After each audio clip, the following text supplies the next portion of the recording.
osisi n'Ọkịja mgbịrịgba ego mgbịrịgba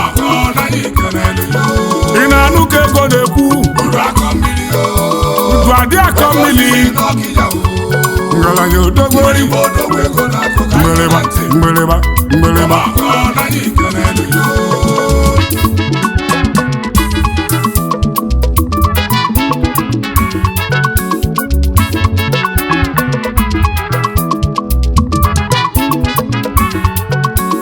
ajụjụ ka Chikobi na-ajụnụ kedu ife melụ ndị nwere ego adị eme mkpọtụ ajụjụ onye nwe egwu na-ajụ n'ụwa kedu ife melụ ndị nwere ego adị eme buga onye jide nwa kọchị n'aka ọchọ ka obodo gbabalị ya ọsọ onye nwụrụ nwunye m n'aka na-enye ụwa ọlọsọ na nne ya nwelu ndị ji ya n'aka ọ na-abụ araghị esigbo ogologo nwanne m nwayọ n'onwelu ndị ji ego ndị Chukwu nyere ego nwere mkpụrụ amụ pawele ihe na-edozi obodo ọfụma ndị Chukwu bunyere ike Pentikọst pawele ihe na-emela obodo ifeọma ilu na Ọkịja zụta odogwu mgbịlịgba ego ka anyị na-ekwuere ịmala odogwu oyi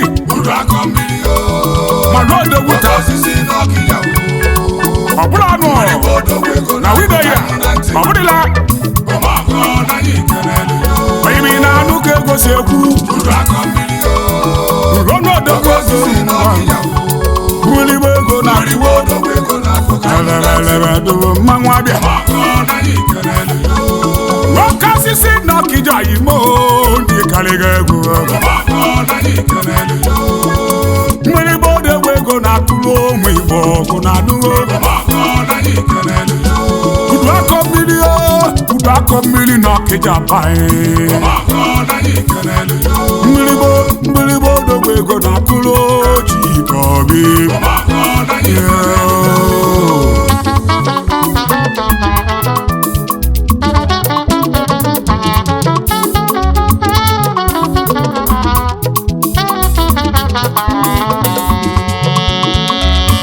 oti ka ngwa odogwu ka ịmali kọntaktị ya na-ekwu akarịga egwu Ambassador Sir Dr. Frank Obi anyị ji ọfọ fila oge anyị na-agba ebe udu ọkọ mmiri n'Ọkịja bụ odogwu eyi nwoke osisi n'Ọkịja odogwu nwere mkpụrụ amụ ịtọ silent active ka anyị na-akpọzi odogwu ego ya gbara afọ n'ọcha odogwu adịghị eme mkpọtụ n'enu odogwu bụ gọọmenti n'isi mgbamgba kọntaktị ka anyị na-ekwu ebe onye okwu ya na-atụ ajọ mmụọ okwu ya bụ okwu ego osi gị gụdụ mmụọ na-ewe adịlị gị mma osi gị gụdụ atụ na-ebulu onye nnekwu ego osi gị good night iwe peace of mind umeọgọ na anyị kelele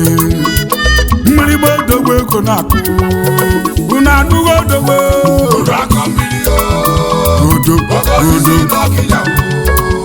ego n'Ọkịja mgbịrịgba odo na-anụ ka ego na-ekwu udu akọ mmiri oke osisi mgbịrịgba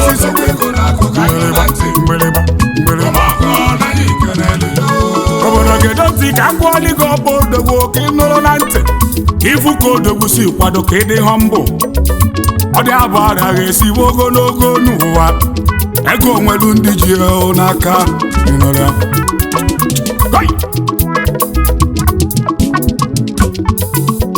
Ambassador Sir Dr. Frank Obi anyị ji ọfọ ya bụ chairman advisory board AU Agenda 2063 Africa Union ka ịmalụkwa ya bụ Africa Union of the Economic, Social and Cultural Council odogwu n'afọ ka Africa si aga n'ụwa mgbamgba kọntaktị economy n'ụwa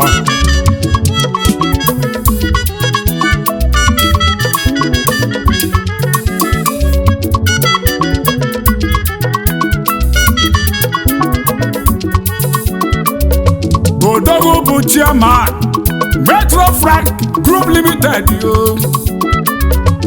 Ya bụ chairman Metro Frank Oil and Gas Limited.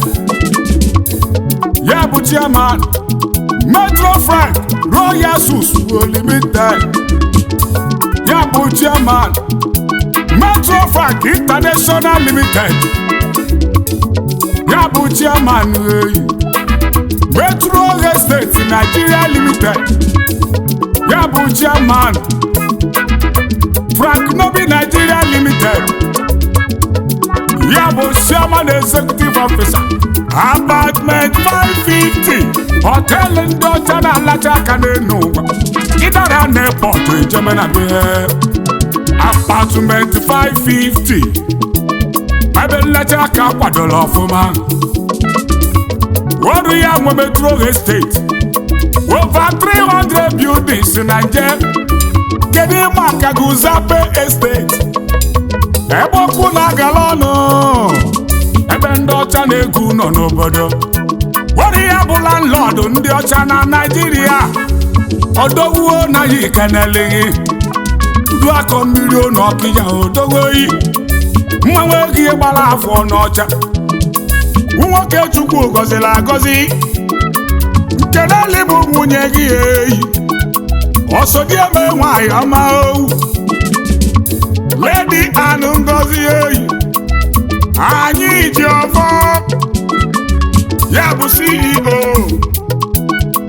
247mayor.com market supermarket na pharmacy alụrụ na Metro Estate.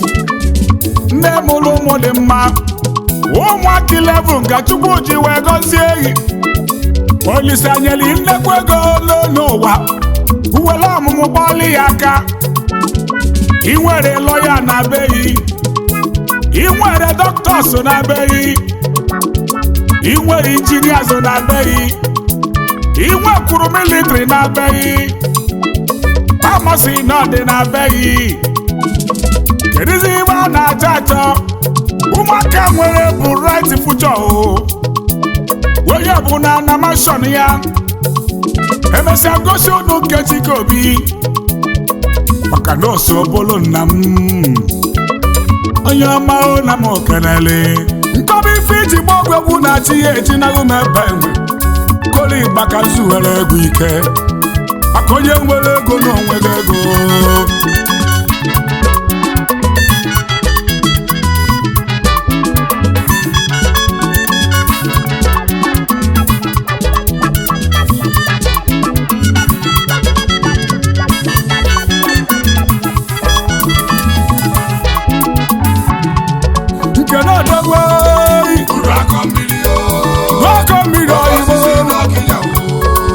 Papa Chikobi na nke ikpeazụ a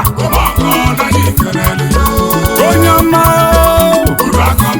onye ndekọ na Anambra Fesa n'ịkarịga egwu ịfụrụ ka mgbịrịgba odogwu egosi akụkọ ịnụ 90 na Anambra. Papa Chikobi na nke ikpeazụ ụwa na-ekele m ya ogo.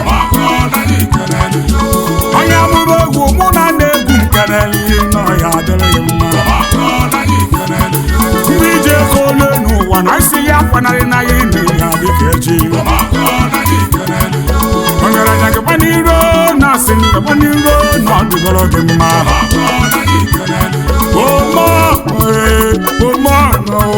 Oke osisi